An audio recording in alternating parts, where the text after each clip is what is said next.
is in the house? Who else is in here? My stepson is in here. How many other people? Listen, that's it. I have 2 cats. Everybody's out? Yes. But your stepson's still inside? Yeah, he's right here. Okay, yes. come out. Come down the road. Come on.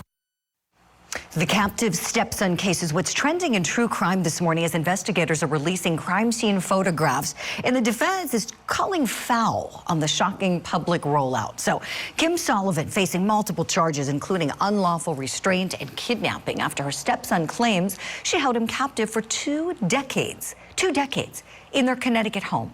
The 32-year-old man was rescued and emaciated, let me tell you, emaciated, after he set this fire to his bedroom to try to help him get free. Just let that sink in. So now, look at these. Investigators are sharing these photographs taken after the rescue of the young man. And you see the damage, my gosh, inside of this home. Some of the photos, you can see locks on doors where the man was allegedly being imprisoned. Ms. Sullivan's defense attorney is arguing that the release of these photographs are, his words, quite frankly, ethically questionable. Take a look. Exterior locks on multiple doors. Some are a latch. A lot just had a simple keychain. Ask yourself, is that the restraint that's going to keep someone captive 20 years? Where are the handcuffs? Where are the chains? Where are the signs of restraint? Those pictures raise a lot of questions if you look at them objectively. If you haven't rushed to judgment, if you don't look at this through the lens of everything that has been said about my client is true, and you step back for a second, you're going to see that a lot of things don't add up. So are we supposed to believe this man was starving in a happy home?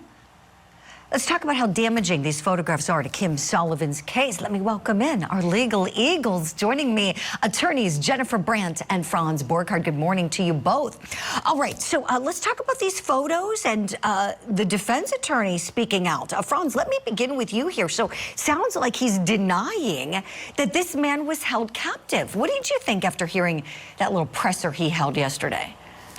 Well, we eat with our eyes first. And a picture's worth 1,000 words. And the problem is when you prosecute a defense, when you zealously represent your client and make some of these arguments, if you're a juror or a normal person, you're like, okay, well, if he wasn't being starved and he wasn't being held prisoner, help me understand what was going on. And if you don't have a good answer to that, even though it's not your burden, that's going to be a problem and a giant red flag. And I think that that's going to be the defense's problem. Now, look, this is a defensible case. There are arguments and defenses on this one, but the problem's going to be jurors always want to know the why of, okay, well, if it's not this, well, why was this going on? And I don't know if there's a good explanation. Right, Franz. I mean, as you're talking, this is the bedroom. Let's show it again. The bedroom where this 32-year-old man was staying and allegedly being imprisoned. I mean, my goge, is this any way to live? And when he was found emaciated, in terrible shape. So this attorney, in my view, can talk all he wants about what didn't happen in the house, but looking at this, something bad was happening in there. My gosh. Jennifer Brandt, talk to us, please, about your thoughts on this. Well, I mean, I think looking at the whole house, it certainly raises the issue of, mental health. What was going on with the defendant? I mean, clearly, you're not only talking about a situation where there's one room that looks like it was, really the person was restrained and the locks on the door, but the whole house just seems to be so cluttered and just in disarray. And so, are there mental health issues going on here? Maybe that's where the defense should be going instead of, challenging whether, somebody was locked in or not, or the strength of the locks on the door. Clearly, we see that there were locks on many, many doors in this house. So, as we pointed out, it sort of goes along with the story that this person was held captive and starved.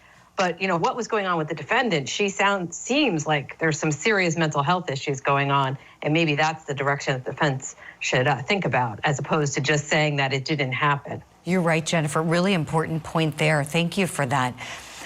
Something else I was thinking about is hearing him, and he's kind of denying the ability for captivity with the locks and all that. Okay, 2 words: coercive control.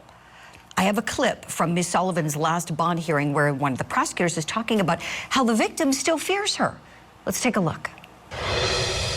This victim is afraid. This victim lives in fear. I introduced myself to the victim, explained who I was. His first question in this fear is, why is she out walking around when I was locked up in a room for 20 years? He is following this on TV and social media, so he is aware of what's happening, and I say that because it would lead to his fear. That's a great question. Franz Borchardt, what do you think about that? It's a good question. Why is she out? Well, here's the issue. She's still presumed innocent, and while she may look 50 shades of guilty with that dungeon-like house, she is presumed innocent, and there are some arguments for reasonable doubt. Jennifer's right. I love the mental health component of this. That would be what I would be leaning into. That there was something going on, and maybe she's not guilty not because of the allegation, but she's not guilty for a legal reason, and mental health may play a huge role in this. It's hard, though. It's hard to talk out of both sides of your mouth, though, and say, well, no, she wasn't treating him this way, and there's not all these things here. Oh, yeah, by the way, mental health may be an issue, too. It doesn't work well. It's not good optics, and I think they are missing an opportunity. Now, again, that may be what she wants. This may be the route that she wants as a defense, and she may not want a mental health defense. So, we don't know what's going on behind the scenes. So I don't know. This is a weird one, Julie. Yeah, it really is. It's really, really sad, and I think something that really made me pause and reflect on this was how that prosecutor said this victim is still terrified. And we have to think back, so he would have been 12 years old when this all allegedly began. So think about, this was his normal and what he became conditioned to. Incredibly sad. You both made great points today. We've got to leave it there for time's sake.